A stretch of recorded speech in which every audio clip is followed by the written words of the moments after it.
Hello.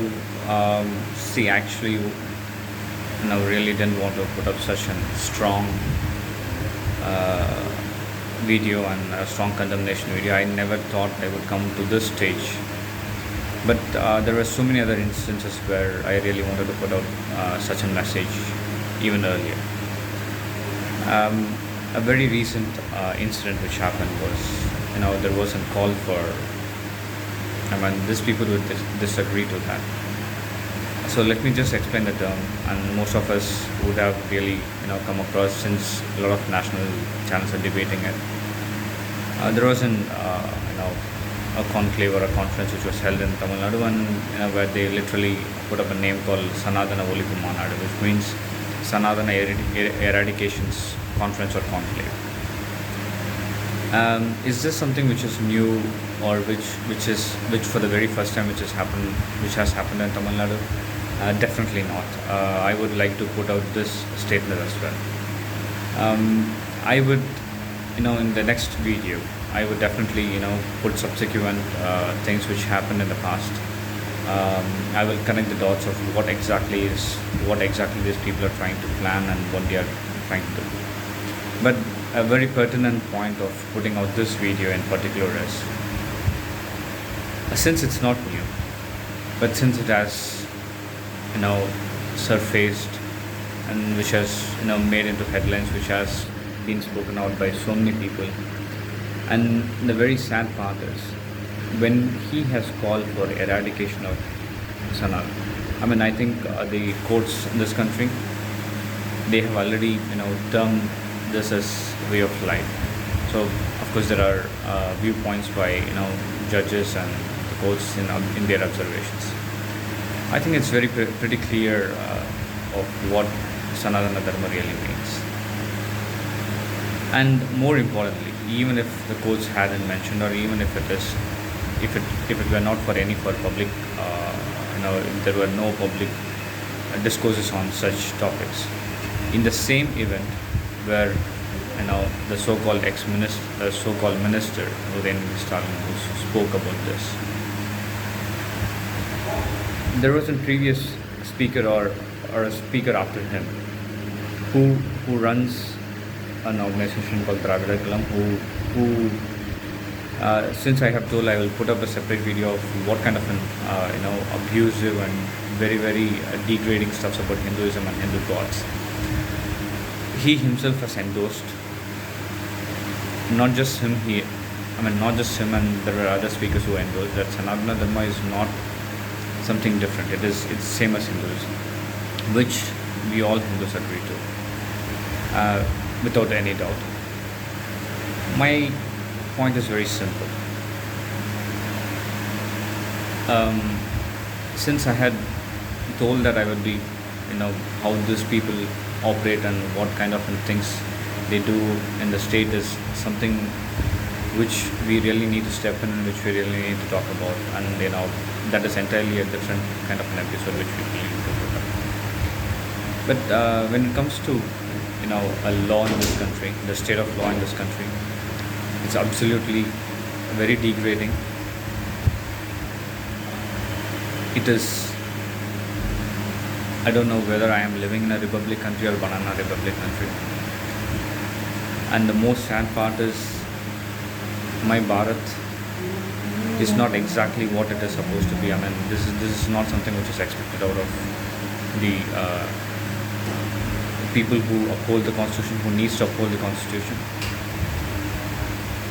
As a Hindu, we had waited for almost 3-4 days, and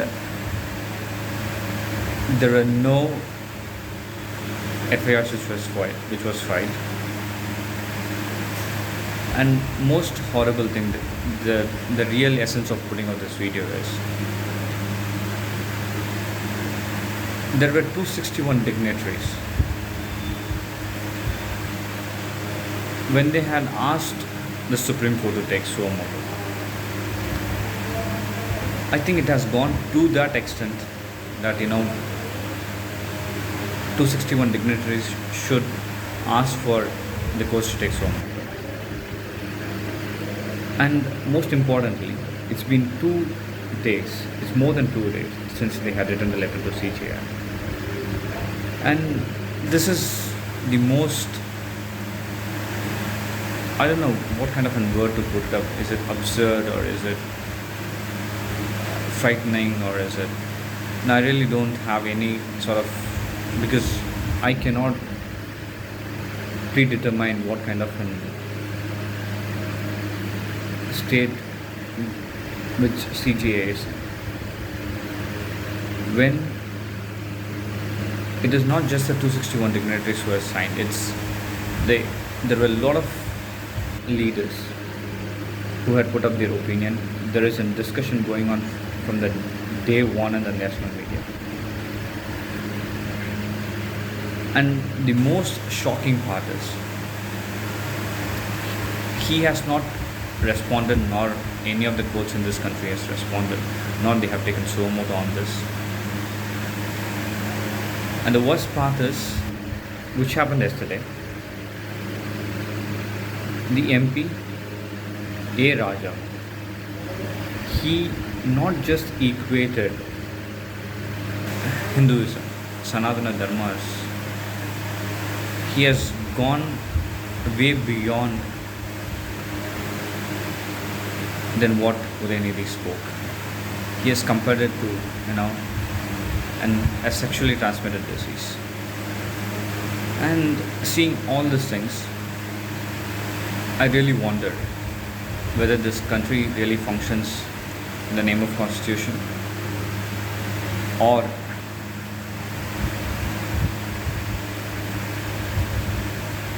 the people who really has to protect, or really who has to follow the constitution, have they failed in doing so? And my highest doubt is, what is stopping the CJA or the courts in this country to take suo motu on this? Any court could have taken the suo motu on this, despite writing to CJI. If he hasn't taken action for 3 days, if he hasn't even heard the plea of high dignitaries in this country, who are ex-dignitaries, bureaucrats, soldiers who fought for this country, even the ex-judges in it, if he's not able to listen to them, I think he really doesn't even need to listen to them, or the courts of this land even really doesn't need to. Such an audacity. The thing is, when such an event happens, and Mr. A. Raja, I think the courts and to the notice of CJI, this particular person, I would put out a link in this same video of what he exactly told about Hindus. People who follow Sanatana Dharma, who follow Hinduism, when they are Shudras especially, they are son of prostitutes. This is what he mentioned, and this has been there in the news throughout. Even during that time, nobody took the cognizance of this, nor a suo motu of this. There are a lot of people who went and complained in Tamil Nadu.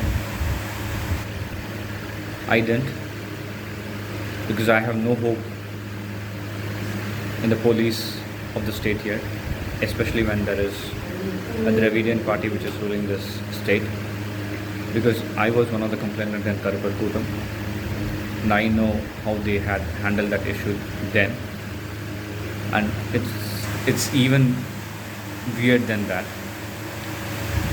Rather than saying weird, it's very sad that these people really don't follow any sort of law. So I really don't have any faith in complaining to the police.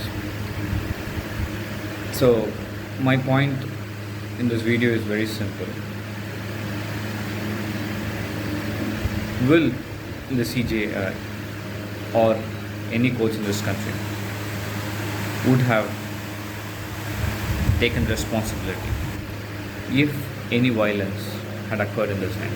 So I will just quote very few conversations which I had with a police officers in Tamil Nadu. I don't want to put up their names, and they really don't hold that particular post. They might have been changed. When I went to give a complaint against Karpur Kotam, quote unquote, this is exactly the same thing which I gave the complaint in Chennai Commissioner's office. I really don't want to say whom I went and gave a complaint. You know what he said? We Hindus, he kept himself out, and when he meant we Hindus as a common, he said, no, we will not fight, we won't do anything. The law and the people who rule here, they exactly know what it is, and this is why they don't really take actions. And my answer was, if that is what this country, that is what the law expects us to do it, I think I'm really sad to say that is not what Sanatana Dharma teaches us. When Dharma means it's a law, we need to follow the law.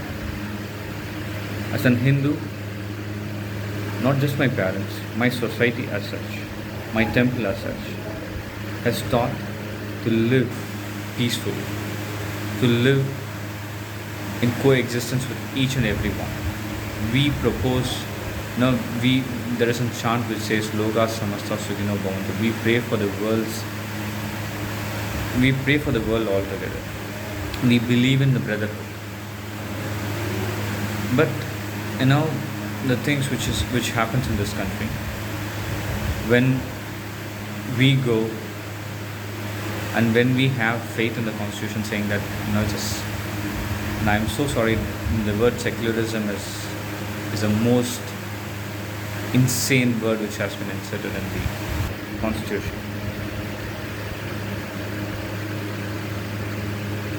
But due to that word, or due to which how the constitution is made, the way Hindus are abused in this country is by far.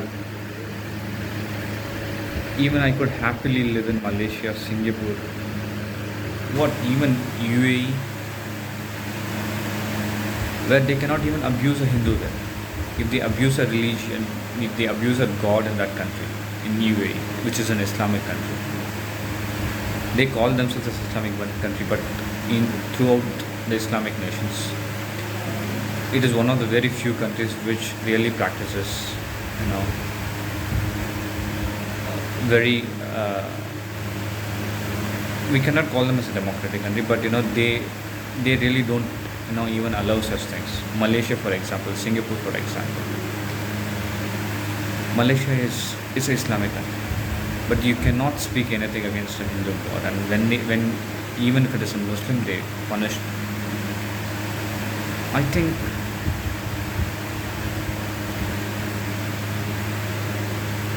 when you call yourself as a secular country, when you call yourself as a country which is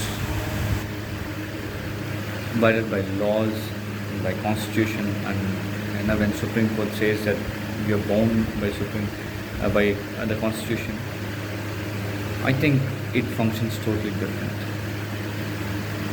And I really didn't want to mention this earlier is because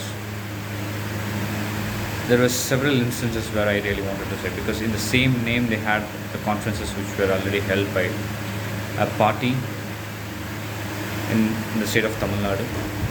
He is currently holding an MP position. Even there were so many complaints then, but no actions were taken. So let me put it in a very simple way. The courts or CGI don't really take up this in his hand or in their hands. Anything which occurs in this country, but I'm pretty sure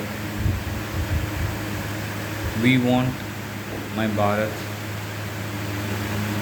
to be in a very peaceful state. We are progressing we, in a very, very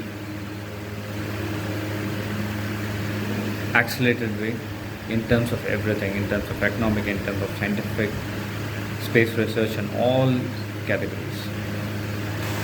When my country is progressing, such irrelevant,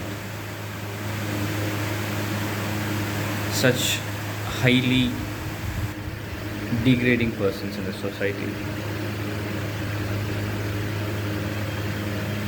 I don't want to call them any names, because this video, for one last time, I hope justice will prevail in this country. If it really doesn't, within the next 24 hours, if the courts or CGI doesn't take any sort of response, through this video, let me make it very clear that the first step will be a protest, a very peaceful protest or a peaceful march towards the Supreme Court. Let me be very clear. You don't bring this in, even if you try to bring this into contempt of court, I'm ready to face any sort of legal challenges in this. Every common man in this country, every Hindus in this country, we waited patiently. We had been patient enough for so many occasions. But the law in this country, law in my country, has been a failure. But for one last time, we hope justice prevails. When in a democratic country, when an elected person, when people can march towards parliament, when they can hold protest against an elected member, when this constitution has given that right, the same constitution has given the right for me to exercise my freedom of speech, my freedom of expressions. And the most important part is, when my freedom of expression, when my freedom of speech, when I'm not even talking about that being suppressed, when my freedom of feelings, when my feelings are being suppressed in this country, when they are not even taken into account, when the so-called the custodians of constitution, when they are supposed to take an action on this, if they have failed to do so, as a citizen of this country, we have all the right. Whichever constitution has given you the rights to exercise, which has given you powers, the same constitution has given me the powers to do what I am going to do, or what everybody is going to do. We will march towards the Supreme Court. This will be the first step, and every step which we will take. And let me be very clear, until this video, I have not been in touch with anybody. No, this video is purely my own expressions, and nobody can take responsibility of my speech, because I take the full responsibility of what I have spoken here. And I'm pretty sure I have spoken what most of the Hindus in this country would really wanted to speak out. And I would, when this case comes up, I really want the courts to set up an example. This case must be made a live telecasted. The case which the courts deals with has to be telecasted live, so that people of this country and people of this world will know what exactly this case is all about. Thank you. Jai Hind.